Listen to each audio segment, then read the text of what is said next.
더위 속에서도 건강을 잃지 않는 8월 보내시길 바랍니다. 라디오 서울이 함께합니다.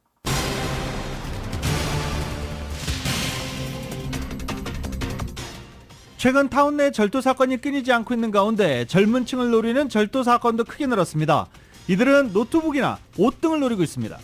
윌시아 센터 코리아타운 주민의회 의장으로 선출된 마클리 신임 의장이 한인타운 주민들과 경찰, 시정부 간의 소통 채널 구축에 나서 타운 치안 강화와 민원 해결을 돕겠다고 말했습니다.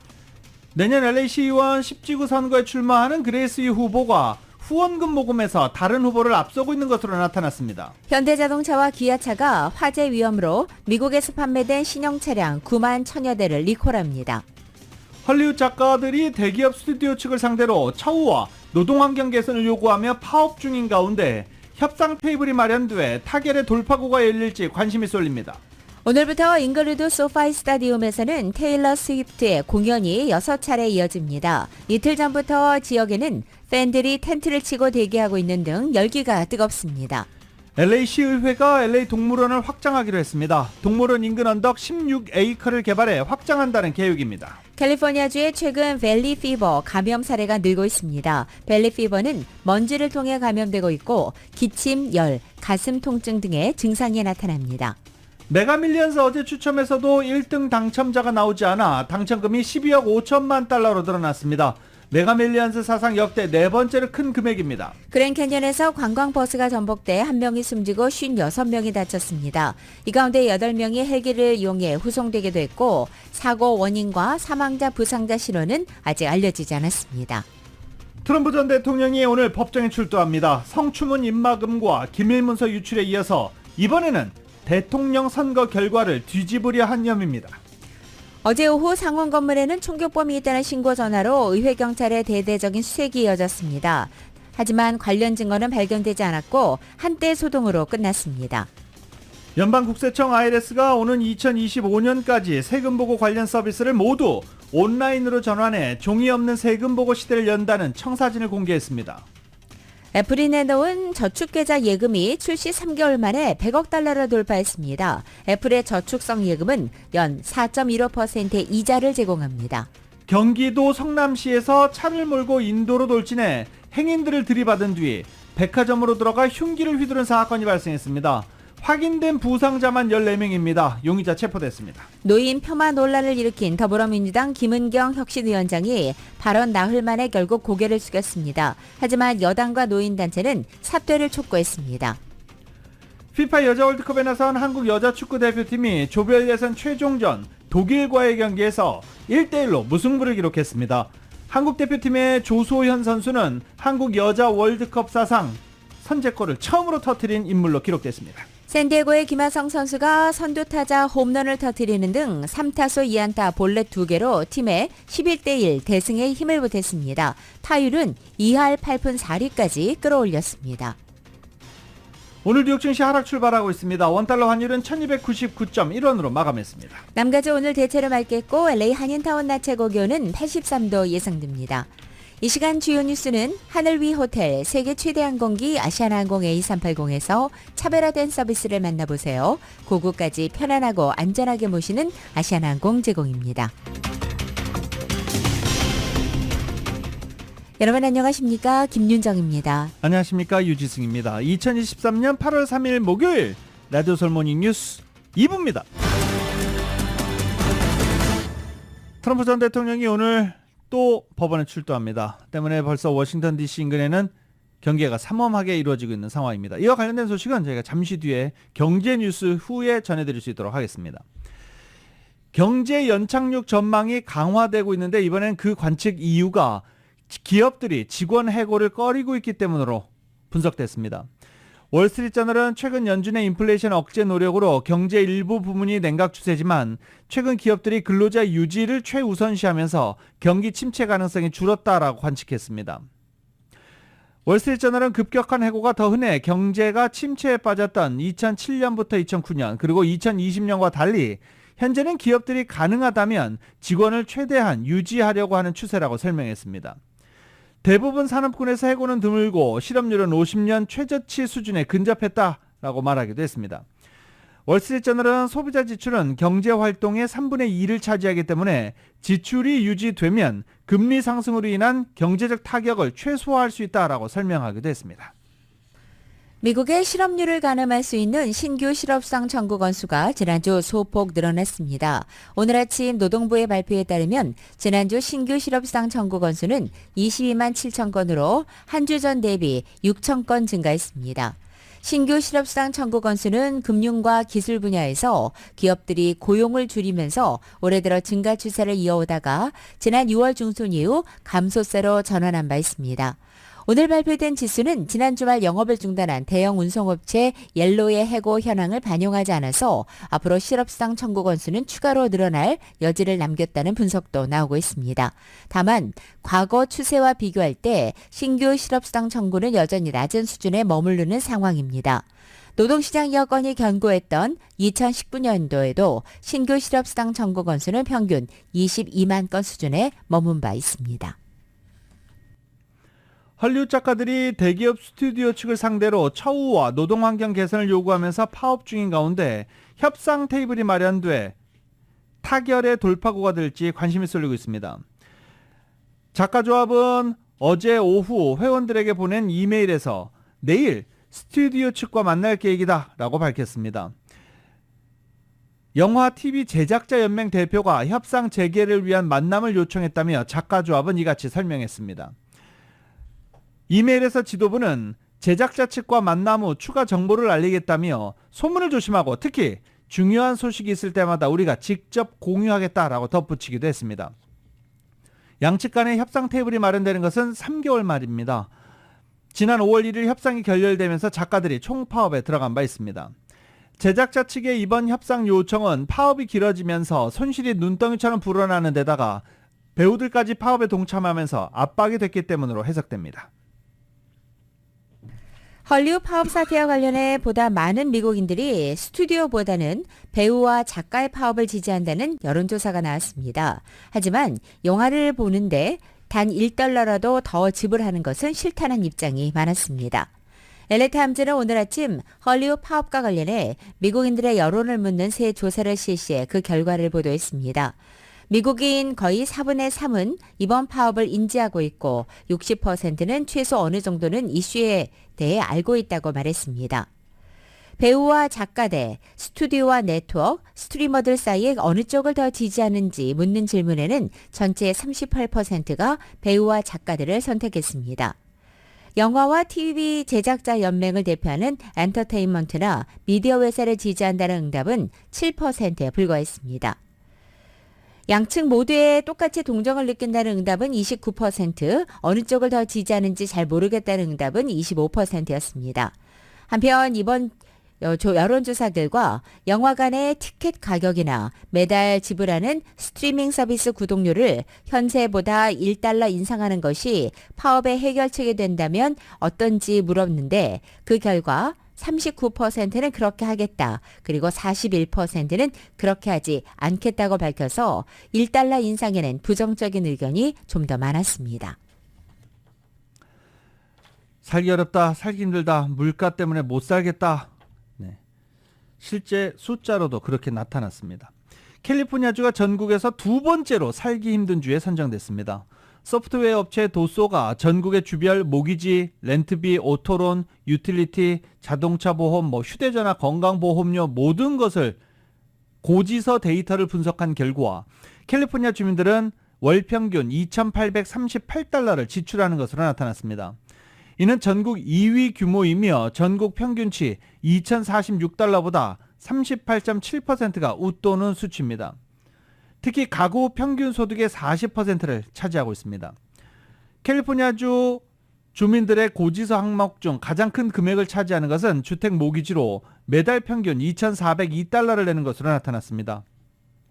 렌트비는 $1,762로 조사됐습니다. 이게 전국 평균이라 그렇지 LA하고는 좀 맞지 않는 그 부분들이 상당히 많죠.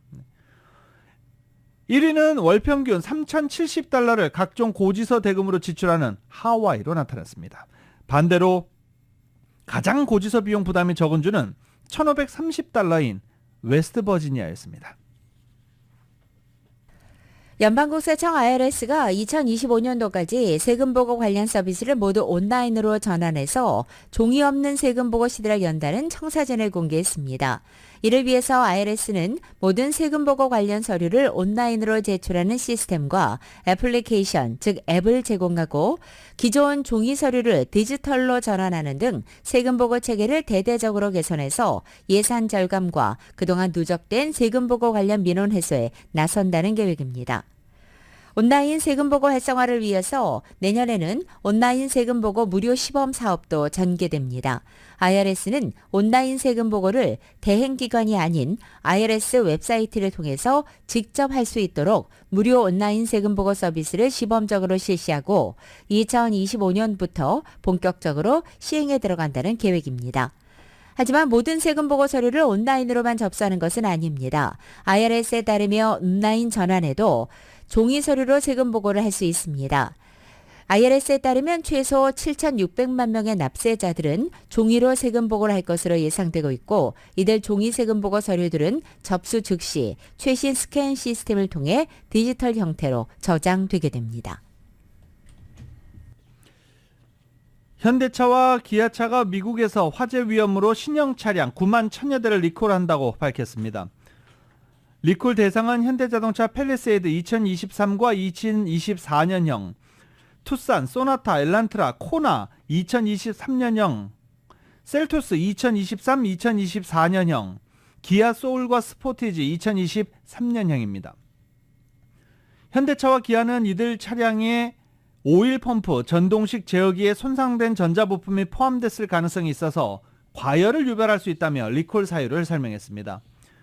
이들 업체는 딜러들이 문제점을 점검하고 필요시 전동식 오일 펌프 제어기를 교체할 것이라면서 해당 차량 소유주들은 수리 시까지 야외에 주차하도록 당부했습니다. 화재 위험이 있으니 차고 안에 주차하지 말고 야외에 주차해달라고 당부했습니다.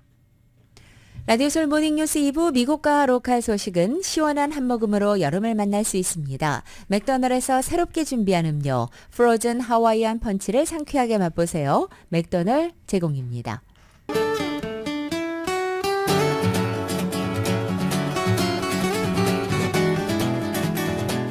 8월 3일 목요일 남가주의 날씨입니다. 남가주의적 오늘도 대체로 맑겠고 오늘 낮 기온은 어제보다 1, 2도가량 내려앉아서 예년 기온을 회복하는 지역이 있겠습니다. 특히 LA가 그렇습니다. 금요일인 내일은 낮 기온이 다시 2, 3도가량 올라가고 이번 주말인 토요일과 일요일 그리고 다음 주 월요일까지는 또 한 차례 폭염이 기승을 부리겠습니다. LA 한인타운의 오늘 낮 최고 기온 83도, 밤 최저 기온은 65도, 오렌지 카운티 지역은 85도, 64도, 벨리와 일랜드 엠파이어 지역은 94도, 63도, 해안 지역은 75도, 62도 예상됩니다. 한국 오늘도 부분적으로 구름 끼겠고 찜통더위도 이어집니다. 서울의 오늘 아침의 최저 기온이 77도, 낮 최고 기온은 94도로 예상됩니다. 라디오 솔 모닝뉴스 2부 이 시간은 1250만 불, 교통사고 최고 보상, 교통사고 전문 천재 변호사 리차드 호프만, 메디케어 시니어를 위한 전문의 허가가 아주 빠른 한인 최고 최대의 서울 메디칼 그룹, 총 20억 달러의 승소, 크고 작은 교통사고와 상해, 브라이언 타필라와 CGL러, 고객 한 분 한 분과의 릴레이션십을 생각합니다. 당신의 든든한 금융 파트너 CBB뱅크, 맥도날드에서 새롭게 준비한 치즈 할라피뇨 소세지 맥머핀 리드 에그로 톡 쏘는 맛에 아침을 즐길 수 있습니다. 맥도날드 공동 제공입니다.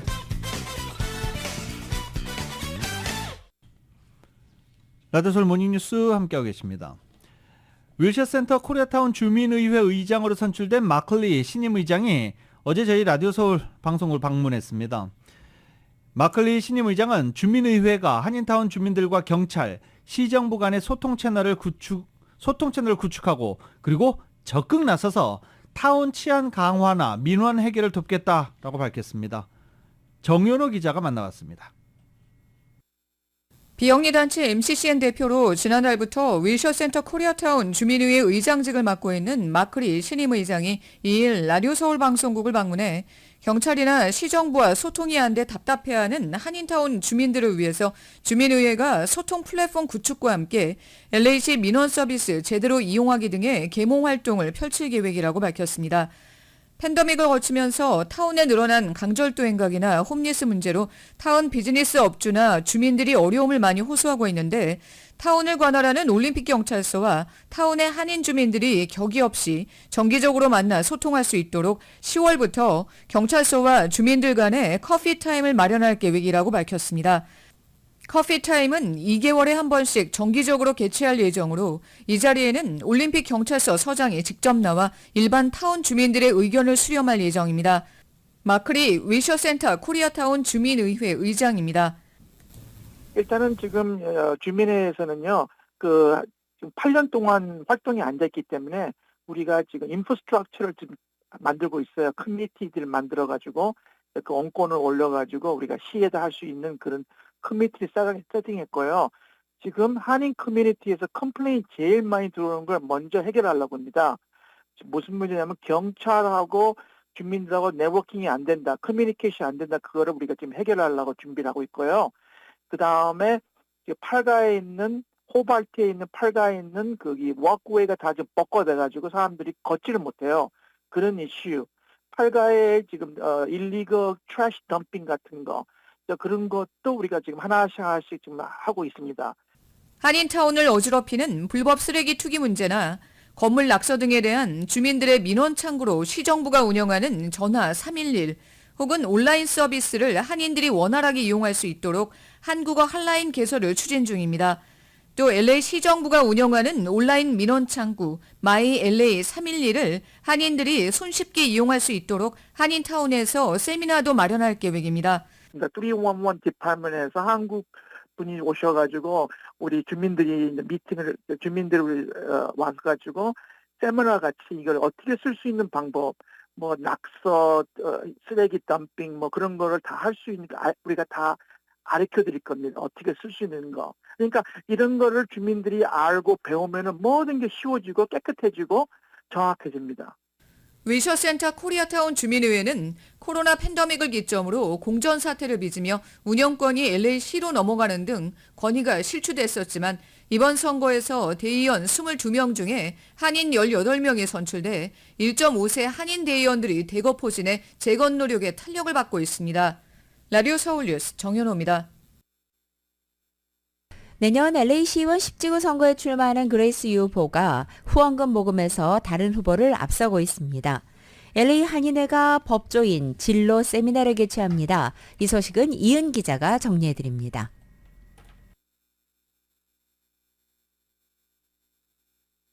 LA시의회 10지구 선거에 출마한 한인 그레이스 유 후보가 지난 6월 30일까지 집계된 올 1분기 회계연도 후원금 합계에서 12만 5,987달러를 모금하면서 경쟁 후보들을 압도했습니다.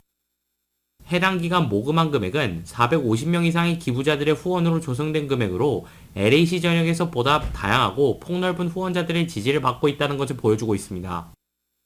LA시 윤리위원회에 따르면 헤더헛 현 10지구 시의원 대행은 1분기에 12만 3,995달러의 후원금을, 레지 존스 소이어 가주 하원의원은 11만 9,334달러를 모금했습니다. LA 한인회가 오는 9일 오후 4시 LA 한인회관에서 법조인 진로 세미나를 개최합니다. 이는 지난 7월 18일 한인검사협회 측이 증오범죄 기소과정 세미나에 많은 청소년들이 참여했는데 그 당시 세미나에 참여한 연사들이 청소년들을 위한 세미나를 마련하고자 개최되었습니다.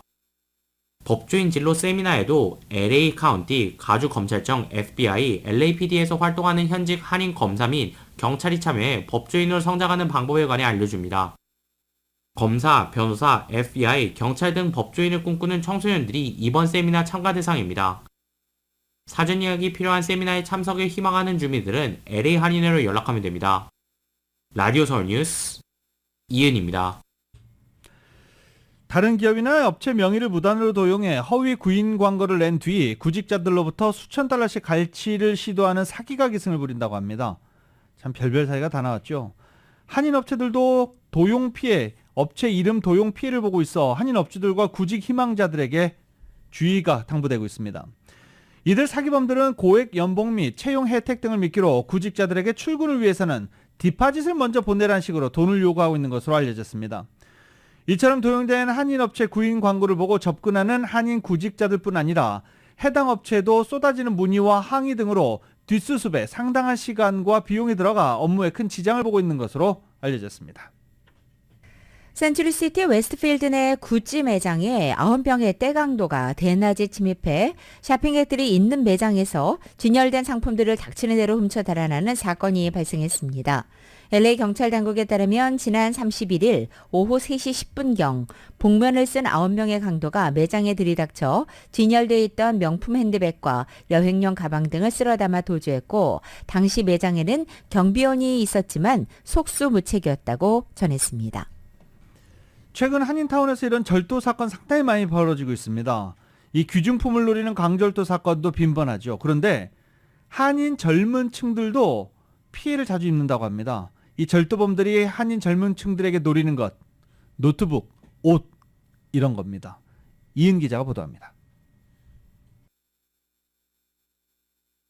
자동차를 통째로 도난당하거나 자동차의 총매변환기를 떼어가는 절도 행각이 기승을 부리는 가운데 한인 젊은 층들도 소지품을 비롯해 다양한 물건들을 도난당하는 피해 사례가 늘어나고 있습니다. 절도 피해를 입은 한인 젊은이들 중 상당수는 자동차를 타운 내 주차해 놓은 뒤 차 안에 놓아둔 물품 등을 도난당한 경우로 티셔츠와 후드티 같은 저렴한 가격의 옷까지부터 노트북 등 고가의 제품들까지 훔치는 상황입니다. 물죄는 절도범들이 차 안에 물건을 훔쳐가면서 자동차 창문을 박살내는 경우가 많아 절도 피해를 입은 후에 상당 액수에 달하는 수리 비용이 지출되는 2차 피해가 발생하고 있다는 사실입니다. 한인 남성 강 씨는 지난주 자신의 차 안에 슬리퍼를 두고 타운 사거리에 스트릿 파킹을 한 뒤 지인을 만났는데 지인과 헤어진 후 자동차로 돌아갔을 때 창문이 깨져 있었고 차 안에 놓아두었던 슬리퍼는 사라진 상태였다고 합니다. 사실 슬리퍼라 별 신경을 쓰지 않았거든요. 근데 그것마저 도난 당할 줄은 정말 몰랐어요. 열받죠. 슬리퍼 하나 때문에 차 창문을 바꿔야 되는 상황이 벌어진 것이니까 그냥 아무것도 두면 안 되는 상황까지 일어난 것 같습니다. 강 씨의 차 안에 훔칠 물건이라고는 슬리퍼밖에 없었는데도 불구하고 절도범이 차 창을 부수고 $20짜리 슬리퍼로 훔쳐가리라고는 생각하지 못했다고 혀를 내둘렀습니다. 도난당한 물품 가격보다 차량 수리 비용이 훨씬 더 많이 들어가게 된 것입니다. 또 다른 피해자인 한인 여성 박 씨는 지난 주말 차량에 실수로 스마트워치를 조수석에 두고 타운 길거리에 주차를 한 뒤 점심 식사를 하러 나갔는데 식사를 마치고 돌아왔을 때 차문이 망가진 상태였다고 밝혔습니다. 박 씨 절도범이 조수석에 놓인 시계를 훔치기 위해 빠르로 차문을 억지로 연 것으로 추측했는데 차 내부를 촬영하는 CCTV 영상을 확인한 결과 절도 용의자가 손목시계를 훔치기 위해 범죄 행각을 저지른 것으로 드러났습니다. 박 씨는 도난당한 시계도 시계지만 수천 달러에 달하는 사문 수리를 해야 된다는 사실에 짜증이 났습니다. 타운 치안을 책임지는 올림픽 경찰서에 따르면 최근 한인타운에는 차 안에 놓아둔 물품을 훔치는 절도 행각이 기승을 부리고 있어 밖에서 창문을 통해 차 안에 어떤 물건이 발견되지 않도록 하는 것이 중요하다고 강조했습니다. 올림픽 경찰서의 경관 피터 김 상사입니다. 대부분 그런 거는 많이 할 수 있는 거는 되게 쉽죠. 중요한 이렇게 일렉트로닉스라든지 이제 도둑들이 이렇게 되게 좀 관심이 많은 그 파퓰러한 프로덕트가 결국은 뭐겠습니까? 요새 셀폰, 스마트폰, 아이패드, 랩탑. 그렇지 않으면 이제 여자분들은 퍼스 아니면 뭐 남자도 그렇고 지갑들. 특별히 눈에 너무 쉽게 딱 띄면은 그 opportunity를 도둑들한테 주는 거죠. 라디오 서울 뉴스 이은입니다. 캘리포니아주 성인 절반 이상이 코로나 검사 결과 양성이 나온 것으로 조사됐습니다. UCLA 건강정책연구소의 설문조사 결과 코로나에 감염된 성인이 전체 응답자의 55%를 기록한 것입니다. 양성 판정을 받은 성인 47%는 자가진단 키트로 결과를 얻었고 검사소와 자가진단 모두 양성이 나온 경우는 28%, 클리닉 검사를 통한 양성 반응은 25%였습니다. 감염자 가운데 28%는 증상이 2달 이상 이어졌고 인종과 소득별로는 차이가 나타났습니다. 먼저 라틴계의 경우에는 2달 이상 증상이 이어졌다는 경우가 40%였고 반면 백인은 20%, 아시아는 14%로 상대적으로 낮게 나타났습니다. 또 저소득층 가정에서는 2달 이상 증상이 이어졌고 고소득층 가정에서는 절반으로 나타났습니다. 이번 설문조사에는 지난 3월부터 4월까지 캘리포니아주의 성인과 청소년 어린이 모두 5,088명을 대상으로 진행된 바 있습니다. 국립공원관리청이 내일 야외 활동 법안을 통과한 것을 기념하면서 전국 400여 개의 국립공원을 무료 개방합니다. 국립공원관리청은 1년에 5번 국립공원 무료 입장을 허용합니다. 다음 무료 입장일은 9월 23일 국토의 날, 그리고 9월 11일 베테랑스데이 등입니다. 캘리포니아주 국립공원은 채널 아일랜드, 데스밸리, 조슈아트리, 레슨 볼케닉, 피나클스, 레드우드, 세콰이어, 킹스 캐년, 요세미티 국립공원 등등이 있습니다. 입장료를 받지 않고 무료로 입장할 수 있는 날입니다. 이 중 채널 아일랜드와 레드우드를 제외한 7개 국립공원은 평소 유료 입장입니다.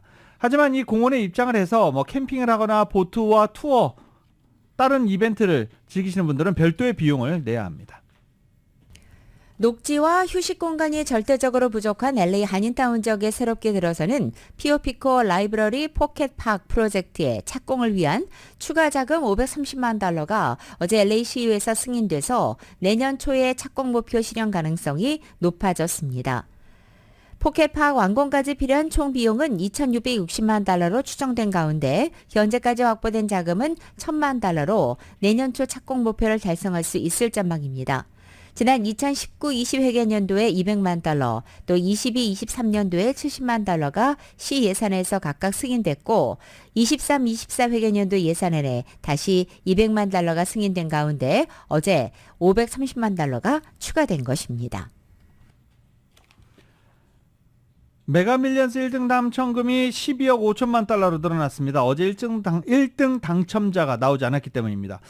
제가 또 돈 얘기를 하다 보니까 혀가 막 꼬이네요. 급해집니다. 빨리 사러 가야 되나? 이런 생각도 들고. 12억 5천만 달러 당첨금, 메가밀리언스 사상 역대 네 번째로 큰 금액입니다. 지금 4월 이후 석 달 넘게 1등 당첨자가 나오지 않아서 당첨금이 이렇게 크게 늘었습니다. 메가밀리언스 복권은 전국 45개 주와 버진 아일랜드에서 판매됩니다. 5년 만에 콘서트 투어로 각종 화제를 낳고 있는 미국의 팝스타인 테일러 스위프트가 이번에는 공연 장비 운송을 맡은 트럭 운전자들에게 통큰 보너스를 안겨줬습니다. 테일러 스위프트는 미국 내 투어를 마무리 짓는 오늘 소파이 스타디움 공연을 앞두고 무대 구조물 같은 장비 운송을 담당한 트럭 기사들에게 10만 달러씩 수표를 건넨 것입니다. 이번 투어에서 장비 운송을 맡은 업체 중 하나인 이 소모션의 CEO는 3일부터 9일까지 열리는 LA 공연을 논의하기 위해서 지난 31일 관련 스태프이 모인 회의 자리에 스위프트의 아버지인 스캇이 예고 없이 나타났다고 말했습니다. 테일러와 상의했고 모두가 보너스를 받는 것이 옳다고 판단했다고 말한 뒤 기사들에게 수표가 든 봉투를 전달한 것입니다. 이 봉투에는 보너스의 액수와 함께 테일러가 손으로 쓴 글귀가 적혀 있었고 테일러 스위프트의 이니셜 도안이 찍힌 왁스로 봉해져 있었습니다. 테일러 스위프트 공연이 오늘부터 잉그루드 소파이 스테디움에서 펼쳐집니다. 지금 며칠 전부터 소파이 스테디움 인근에 스위프트 팬들이 텐트를 치고 밤샘 기다리고 있죠. 무대 앞쪽 서서 스탠딩 공연을 관람하는 티켓을 산 사람들이 가장 앞쪽에 가서 관람하기 위해서 미리 가서 텐트를 치고 기다리는 모습입니다. 굉장히 그런 모습 오래간만이죠. 코로나 이후 처음이 아닌가 싶기도 한데요. 지금 테일러 스위프트가 오늘부터 다음 주 수요일까지 6차례 공연을 이어갈 예정입니다. 그런데 지금 캘리포니아 정치인들이 공연을 연기해달라고 요청을 했고 호텔 노조들도 공연을 연기해달라고 요청을 하고 막 그랬었죠. 그런데 테일러 스위프트 측은 아무런 답변을 하지도 않았습니다.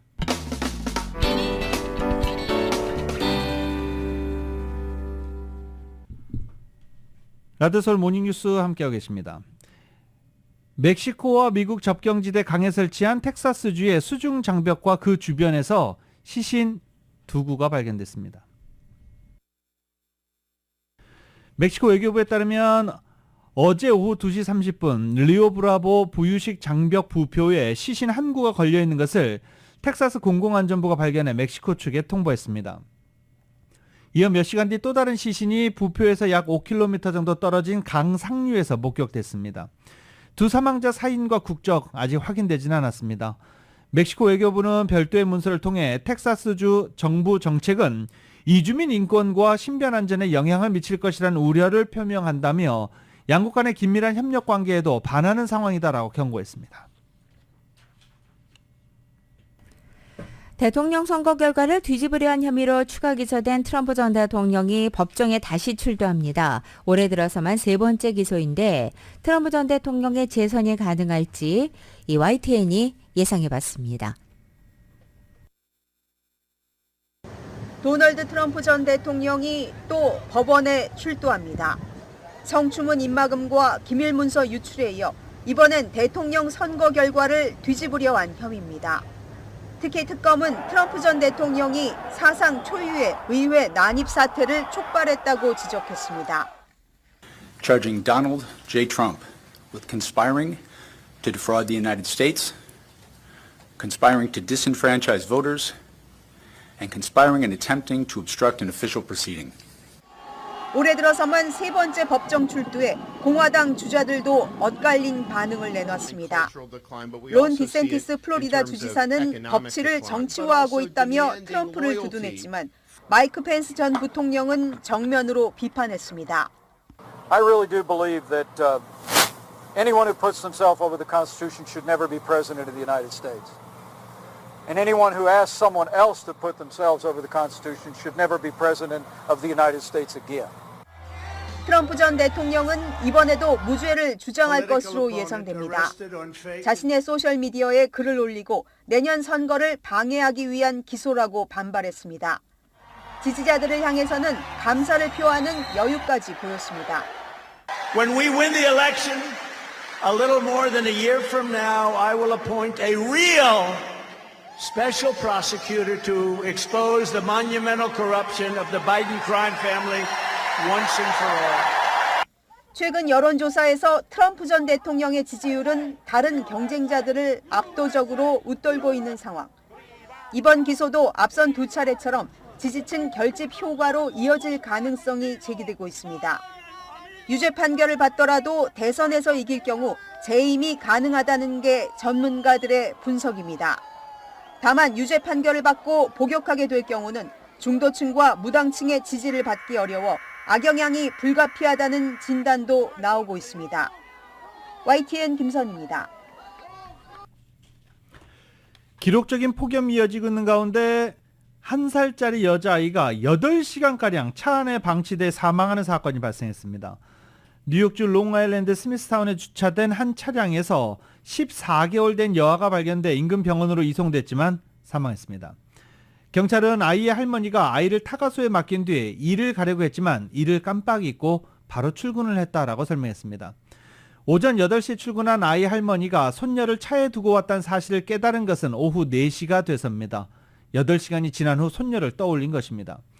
당시 스미스타운의 최고 기온은 83도였지만 차량 내부의 온도는 훨씬 높았을 것으로 예상됩니다.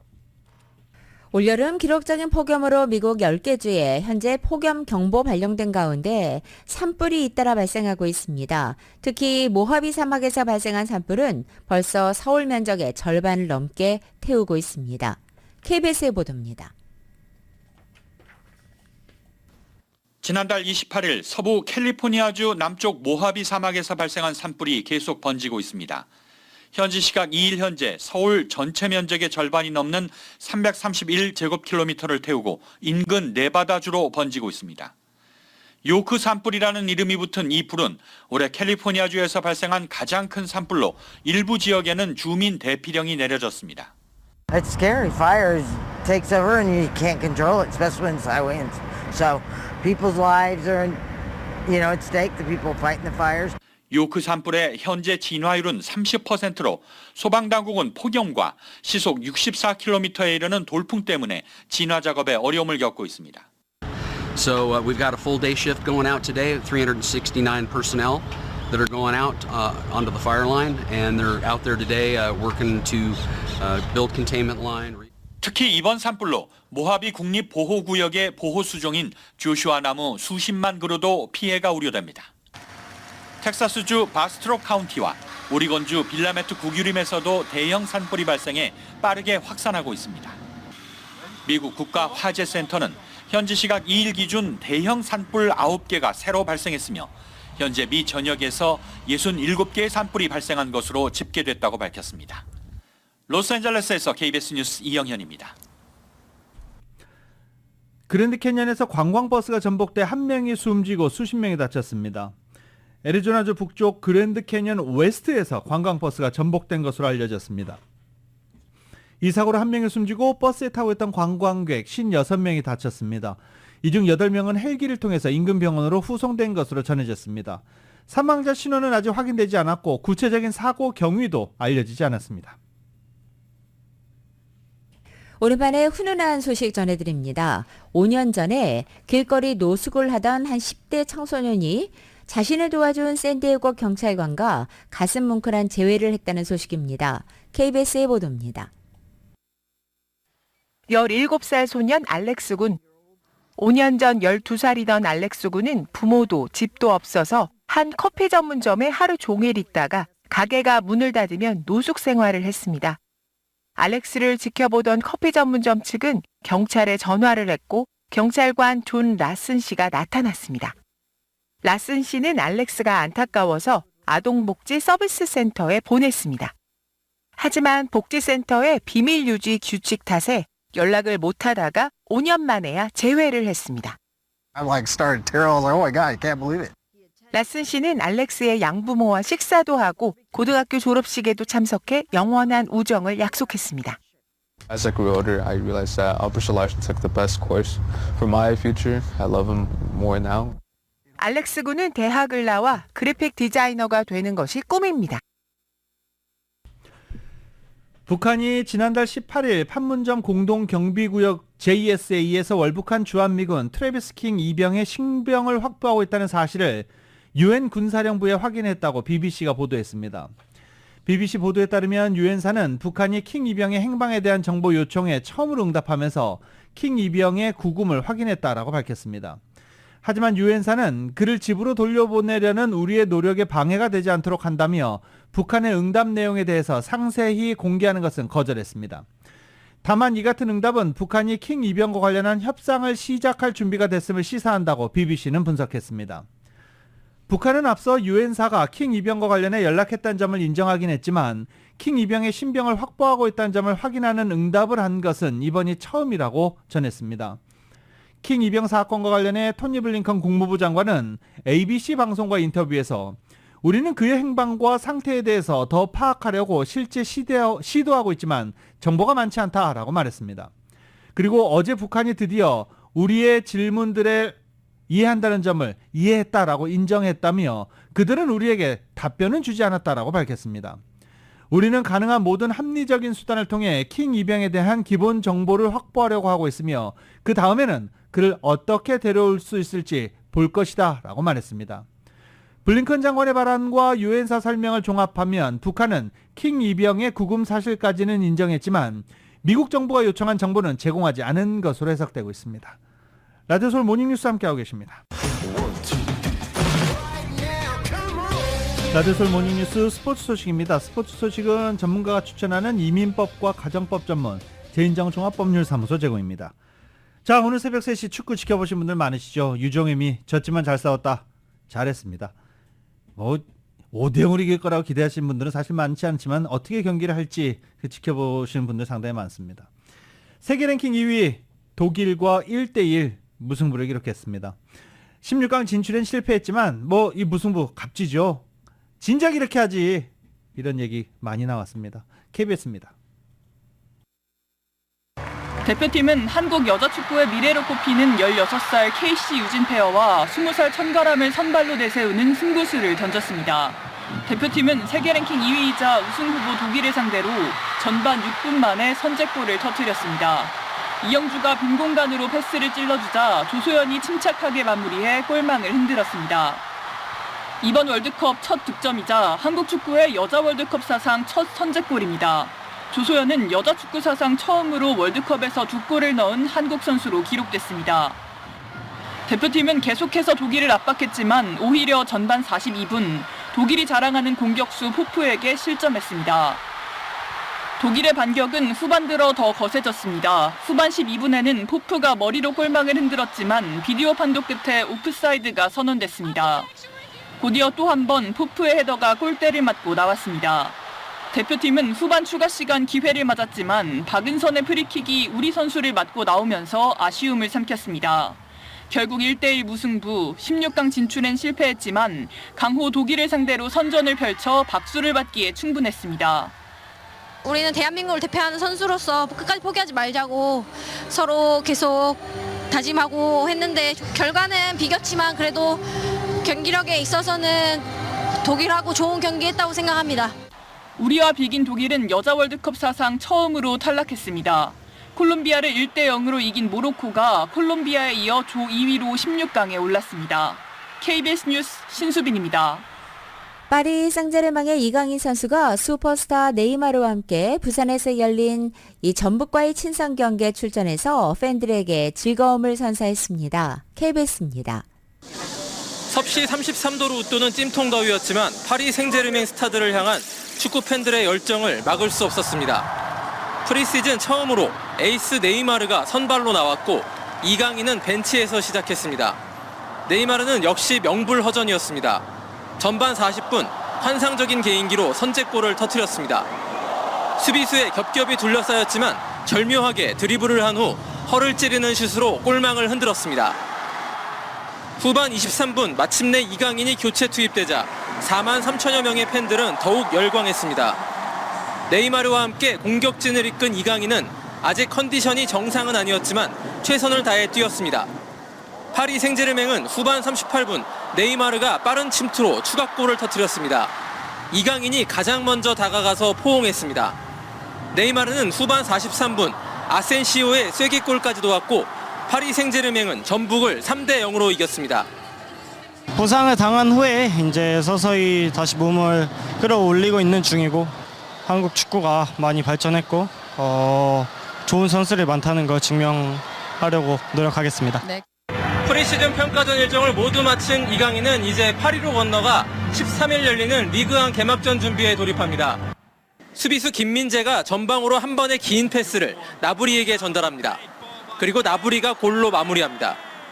김민재는 리버풀과 친선전에서 바이에른 뮌헨 입단 이후 첫 도움을 기록했습니다. KBS 뉴스 김기범입니다. 어제 LA 다저스가 오클랜드와의 경기에서 10대1로 대승을 거뒀습니다. 오클랜드 꼴찌팀이긴 한데 홈런을 4방이나 몰아쳤죠. LA 엔젤스는 애틀란타에게 5대12로 패했습니다. 그리고 김하성 선수가 요새 펄펄 날고 있어요. YTN입니다. 김하성의 방망이는 1회 첫 타석부터 뜨겁게 달아올랐습니다. Here's a drive to deep left field for Kim. Back goes Jones and a leadoff home run for Ha-Sung Kim. Padres get off to a great start on top 1-0. 비거리 130m의 시즌 15호 홈런. 선두 타자 홈런은 올해 4번째입니다. 불붙은 김하성의 출루 본능은 마지막 타석까지 계속됐습니다. 5회 안타 하나를 더 추가하고 볼넷도 2개를 골라낸 김하성은 3타수 2안타 2볼넷 1타점 3득점으로 4출루 경기를 완성하면서 그라운드를 쉼없이 누볐습니다. 멀티 출루 행진은 11경기로 늘렸고 타율도 2할 8푼 1리에서 2할 8푼 4리로 조금 끌어올렸습니다. 수비뿐 아니라 공격에서도 팀에 꼭 필요한 선수로 자리 잡은 김하성은 이미 도루 22개를 기록 중이어서 홈런 5개만 추가할 경우 추신수에 이어 20-20 클럽에 가입하는 2번째 한국인 선수가 됩니다. 샌디에이고는 투수들의 무덤 쿠어스필드에서 홈런포 5방을 몰아치면서 11대1 대승을 거뒀습니다.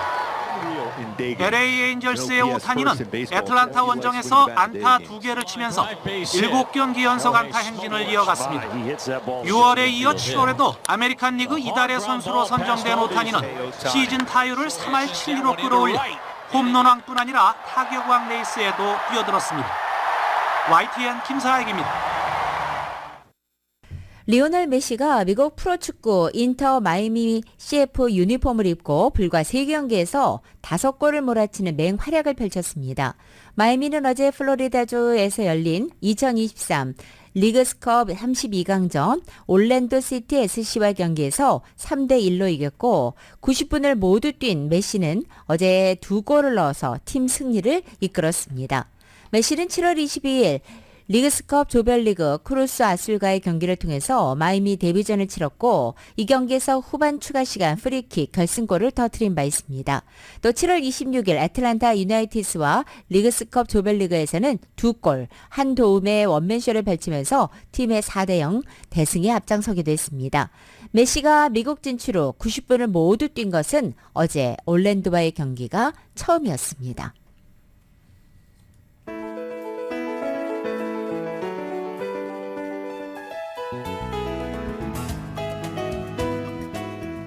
(2023년 8월 3일) 목요일에 전해드린 라디오솔 모닝뉴스 여기서 마치겠습니다.